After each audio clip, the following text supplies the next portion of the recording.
Não é que Jesus vai voltar, é que a forma cósmica que Jesus teve, este ser sim irá se apresentar, e isso representa a volta de Jesus nos termos em que ele prometeu, e é isso que esses seres afirmam.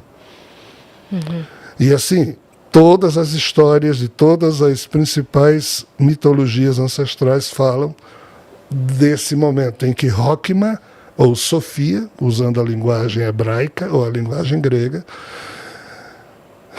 vai se apresentar como sendo o primeiro contato oficial com os seres extraterrenos.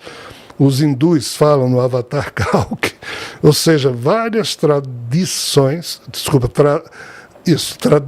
ancestrais afirmam que nós estaríamos vivendo um momento em que finalmente o isolamento em que o ser humano foi submetido a viver está para ser rompido através desse primeiro contato oficial com seres de fora. Desde 1998 que eu falo disso. Mas desde 1998 eu digo, olha, esses seres não virão resolver os nossos problemas.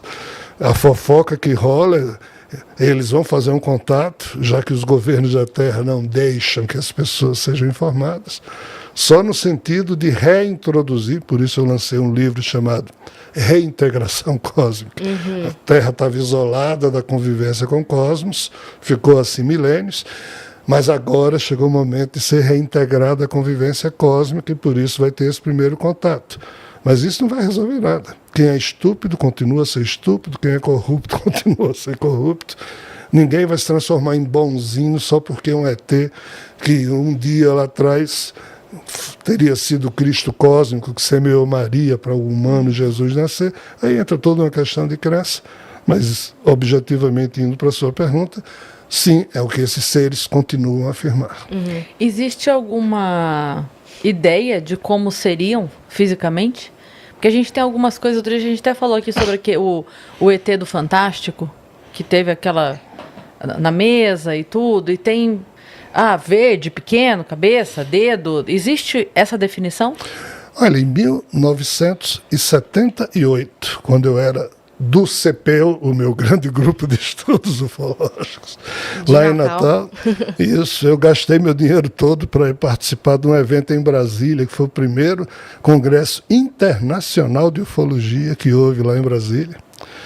E lá nesse congresso, um cientista norte-americano, ele apresentou um painel com 92 ou 94 tipos de extraterrestres diferentes que ele, junto com policiais técnicos de órgãos dos Estados Unidos, sabe aquele tipo policial que uma testemunha vai descrever o assassino, aí esse policial é técnico, ele começa a desenhar o mais próximo possível da descrição. De retrato falado, assim. Retrato falado, é isso que eu estava tentando me lembrar. Então esse cara apresentou um painel de retratos falados de cerca de mais de 90 tipos de seres não humanos que foram muito descritos por diversas testemunhas no mundo inteiro. Então, me lembrando daquele painel de 1978, aquilo lá já era uma loucura. Tinha ser de todo tipo. Hoje, 2024, a coisa é muito mais complexa. Naquilo que se revela como sendo a minha experiência pessoal, sim, existem figurinhas pequenas, o típico ET Grey, o cinzento, blá, blá, blá. Mas do jeito que a gente pensa, naquela raça todo mundo é igual. Né? Mas não é, você olhando de perto, cada um é diferente um do outro em alguma coisa. Mas isso é só uma raça. Tem milhares desse tipo de raça. Aí tem figuras humanoides, tipo a gente, mais altas, mais baixas, mais bonitas, mais feias. Aí tem figuras que parecem uma folha de papel flutuando. Tem figuras feias. Aí tem um detalhe. Tem figuras que são extrafísicas de um universo vizinho e figuras extraterrestres biológicas desse universo. Tem figuras que você olha de longe e você começa a se derreter. Ai, como são bonitos. Mas quando você vê de perto, você nota que eles não sorriem. Aí você, depois de muito estudar e pegar essas narrativas todas e unir a sua vivência pessoal, você chega a uma conclusão complicada. Que ninguém tem a sagacidade que nós humanos temos. Nenhum desses seres tem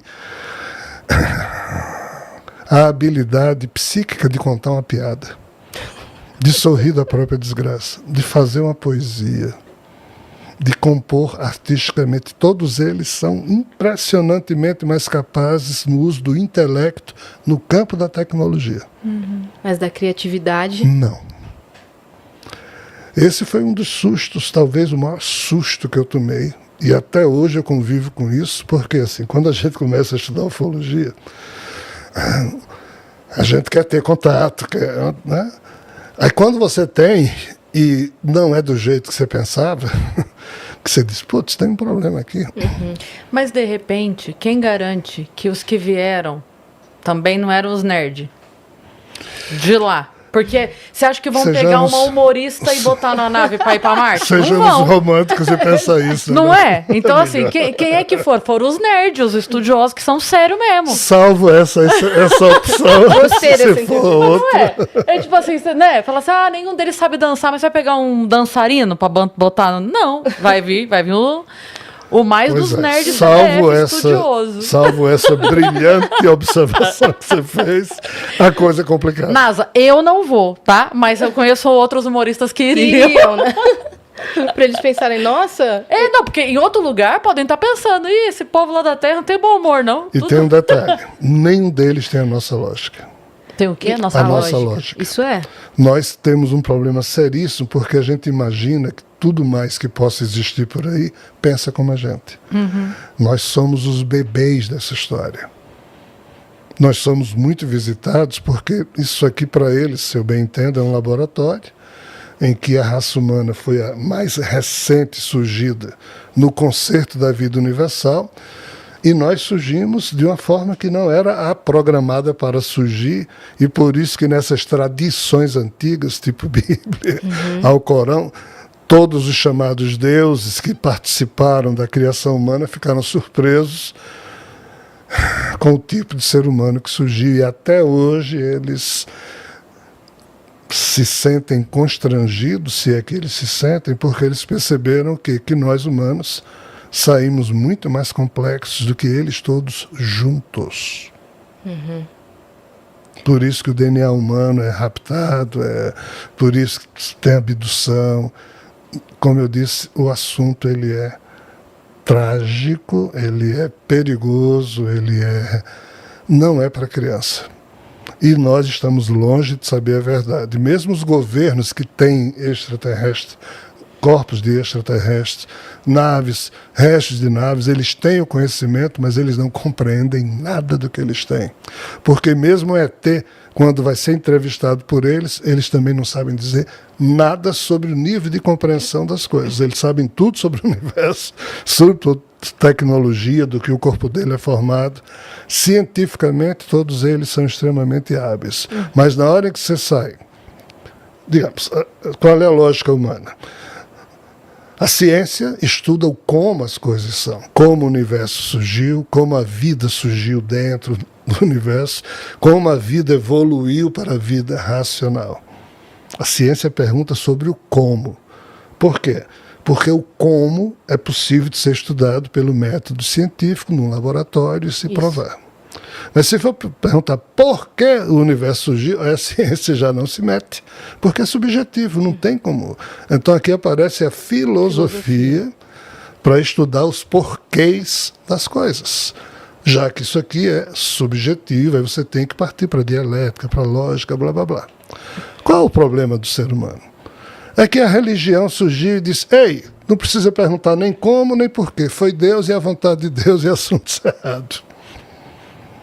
Então nós ainda vivemos o resquício de um poder religioso que sempre impediu pessoas, e quem tentava descobrir os porquês e os como da coisa, que fosse diferente da Igreja Católica, era queimado vivo, Giordano Bruno, blá, blá, blá. Então assim, morria, era assassinado. Hoje em dia tem só a sua honra ferida, mas a turma ainda queima. Tem gente que desaparece, some. E ninguém sabe explicar, e todo mundo esquece tudo, porque todo dia é tanta novidade, é tanta tragédia, que a tragédia da semana passada. Então, assim, a coisa é muito esquisita. E nós, humanos,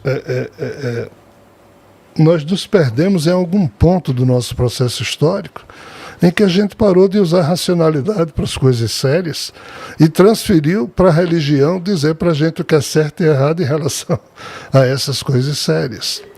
Então nós nos perdemos e hoje somos uma geração de pessoas que não tem relação com o passado, porque diversas queimas de arquivos foram cometidas ao longo da história. Em 747 a.C., Nabon-Assar, imperador assírio, mandou destruir todas as notícias que existiam, porque ele queria ser o imperador número 1. A história começava com ele. Xin Shi Huangdi, imperador chinês que reunificou a China, há 2.200 anos destruiu bibliotecas com notícias de 20 séculos.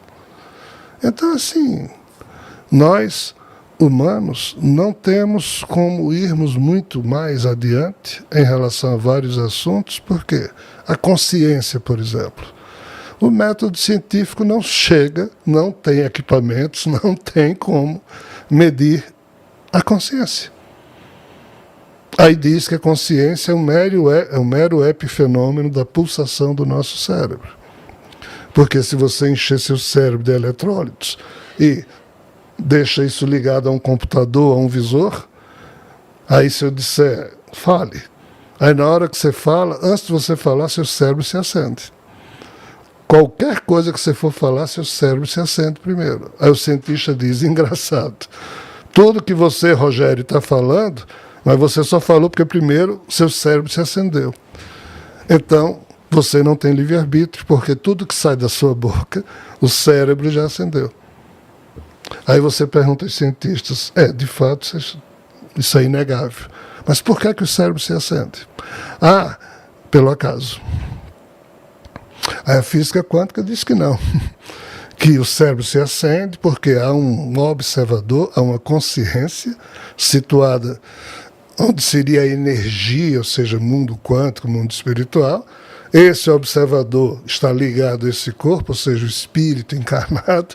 Então esse espírito, ele pulsa, vem o impulso dele, acende o cérebro, aí quando esse cérebro acende, Rogério fala.